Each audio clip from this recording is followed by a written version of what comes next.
Hello मेरी YouTube family, कैसे हैं आप सब। मैं कुमकुम आज आप सभी के बीच मैं अपने जो है रेडिएशन के बारे में बताने जा रही हूँ। फ्रेंड्स, पिछले पार्ट में मैंने कीमो के बारे में बात करी थी। तो मुझे 17 कीमो लगे थे और कीमो के दौरान मुझे जो साइड इफ़ेक्ट हुए थे वो मैंने पिछले पार्ट में शेयर करी हूँ।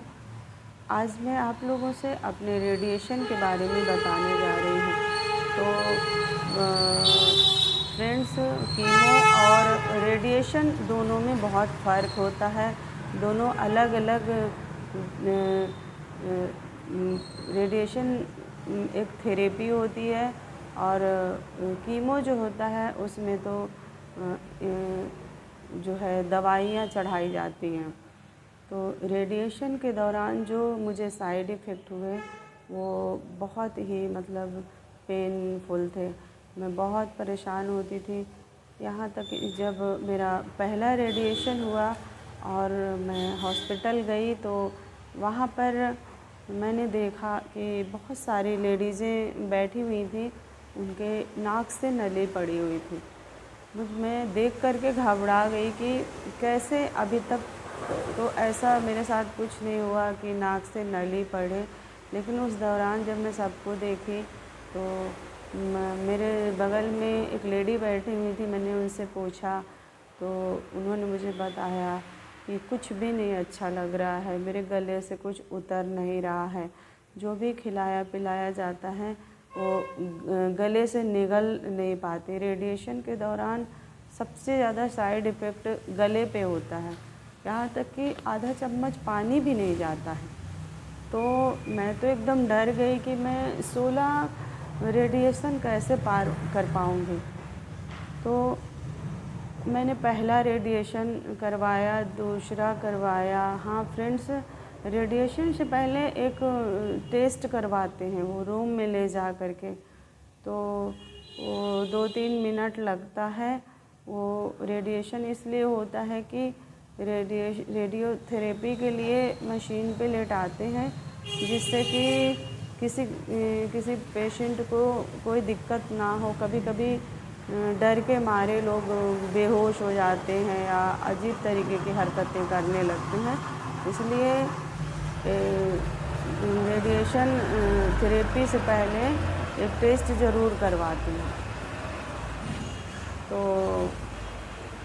फ्रेंड्स, जब मेरा पहला रेडिएशन हुआ, दूसरा, तीसरा, चौथा, पाँचवा हुआ तो मुझे कोई ज़्यादा दिक्कत नहीं हुई है।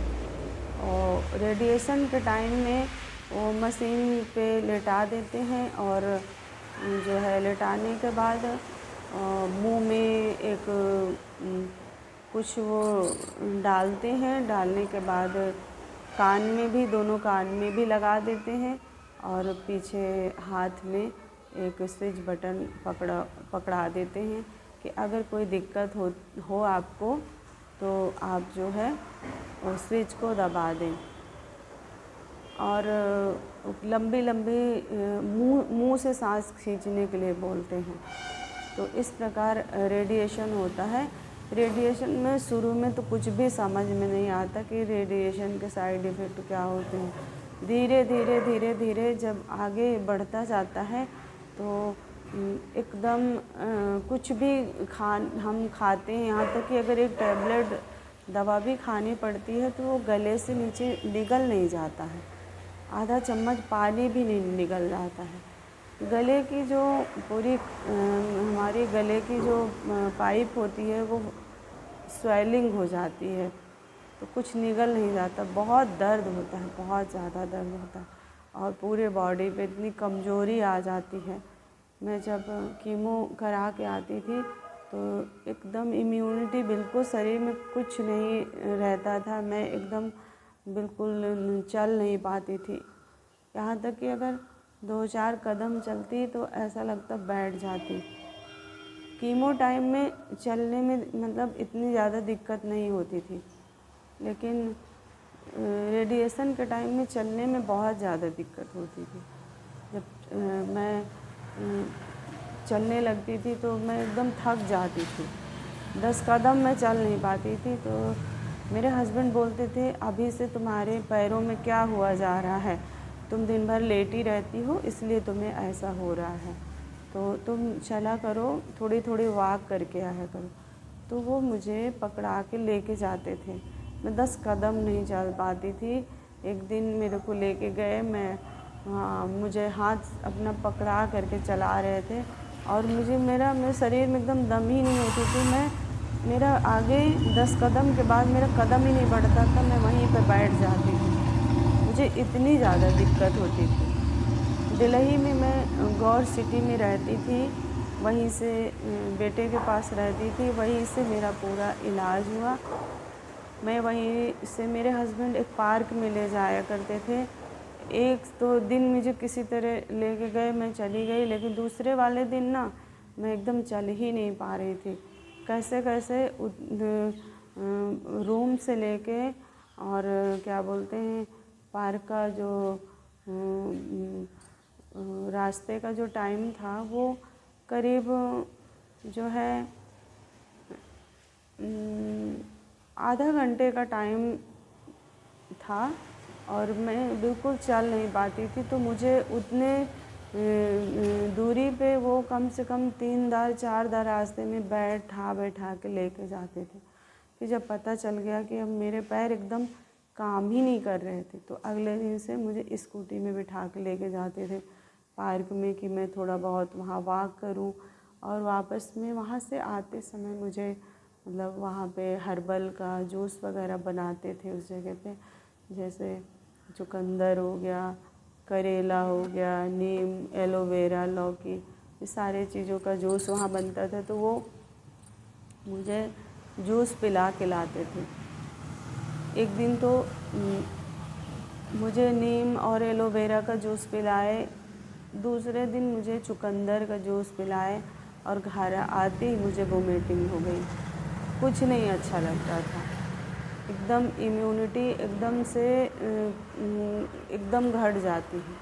फिर जब मैं गई, मैंने डॉक्टर से कहा कि सर मेरे तो पैर काम ही नहीं करते हैं। तो डॉक्टर ने मेरे हस्बैंड को समझाया कि रेडिएशन के दौरान ऐसा होता है और आप आराम करो, आराम करने की ज़रूरत है, आप जो है अभी कहीं मत वॉक करने ले जाया करो। डॉक्टर ने मेरे हस्बैंड को समझाया। तो ऐसे करके मेरे जो है 11 रेडिएशन पार हो गए। 11 रेडिएशन के बाद मेरे 5 रेडिएशन बचे और फ्रेंड्स मेरे गले से कुछ उतरता ही नहीं था। मैं इतनी परेशान होती थी, इतना रोती थी, मेरा पेट नहीं भर जाता था कि उस टाइम कुछ खाने का मन करने लगा था, हल्का फुल्का, अच्छा तो कुछ भी नहीं लगा था, पर अंदर से भूख लगती थी, तो लगता था कुछ खाऊं, तो जो है वो गले से कुछ निकल नहीं जाता था, इतना ज़्यादा पेन होता था।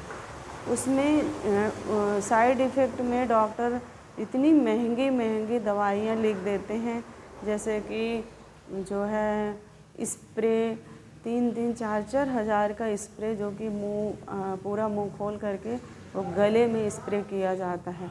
जैसे वो स्प्रे हो जाता है तो होने के बाद ऐसे लगता है कि गले में फेविक्विक चिपक गया है, इस टाइप से मतलब गले में वो हो जाता है एकदम से। बहुत सारी मतलब दवाइयाँ अंदर लगाने के लिए भी देते हैं, बहुत मतलब बहुत ख़राब स्थिति हो जाती है। इसके बाद जब मेरे 5 रेडिएशन बचते हैं तो ऐसा मतलब मुझे लगता है कि अब मैं नहीं पार कर पाऊँगी, बहुत ज़्यादा दिक्कत। 5 दिन सोचिए, एक बूंद आधा चम्मच गले से पानी नहीं उतरता था, लेकिन मैंने मन में सोचा कुछ भी हो जाए मैं नाक से नली नहीं डलवाऊँगी। सारे लोगों के नाक से नली पड़ी थी खाना और पानी डालने के लिए, लेकिन मैंने नहीं लगवाई। मैं एक दिन अपना किसी तरह मैं हस्बैंड से बोली कुछ भी हो जाए, मैं कुछ खाती ही नहीं थी, मैं ऐसे ही रह गई। 5 दिन में समझ लीजिए कि 5 दिन मैंने पार किया बिना नाक से नली लगवाए हुए। मेरे 16 रेडिएशन पार हुए। डॉक्टर काफ़ी मतलब खुश हो रहे थे कि मतलब एक तुम हो जो तुम्हारे नाक से नली नहीं पड़ी। लोग मतलब जो और पेशेंट है वो झेल ही नहीं पा रहे हैं, लेकिन मैंने रेडिएशन भी सारे पार किए। तो इस तरीके से फ्रेंड्स मेरे रेडिएशन कंप्लीट हुए। बस फ्रेंड्स आज के लिए इतना ही। आप लोग खुश रहिए, स्वस्थ रहिए और अपना ख्याल रखिए। सबसे ज़्यादा अपना ध्यान रखिए। मैं आप लोगों से हाथ जोड़कर निवेदन करती हूँ, आप लोग अपना ध्यान ज़रूर रखिए। अगर स्वास्थ्य है तो सब कुछ है, नहीं तो कुछ भी नहीं है। हम इस ज़िंदगी की भाग दौड़ में हम दूसरों के लिए तो सब कुछ कर देते हैं, बच्चों के लिए सब कुछ कर देते हैं, बट हम अपना ध्यान नहीं देते हैं। ये गलती हम बहुत बड़ी अपने साथ करते हैं। तो फ्रेंड्स, मैंने भी अपने जीवन में बहुत बड़ी बड़ी गलतियाँ करी हैं। सदैव दूसरों के लिए जिया है, अपने लिए कभी मैंने सोचा ही नहीं। लेकिन आज जब मेरे साथ इतनी बड़ी घटना घटी तो आज मुझे चीज़ें समझ में आ रही हैं कि अगर स्वास्थ्य है तो सब कुछ है। तो आप लोग भी अपना ध्यान रखिए, अपने बच्चों का ध्यान रखिए, खुश रहिए, स्वस्थ रहिए, घूमिए फिरिए और अपनी कमाई का कुछ हिस्सा अपने ऊपर ज़रूर खर्च करिए, एंजॉय करिए, क्योंकि कल का कोई भरोसा नहीं है। आप बच्चों के भरोसे पे मत रखिए। बच्चों को सिर्फ पढ़ाइए लिखाइए और उन्हें उस काबिल बनाइए कि वो आगे चल के अपना जीवन यापन अच्छे से कर सकें। बस आज के लिए इतना ही। धन्यवाद।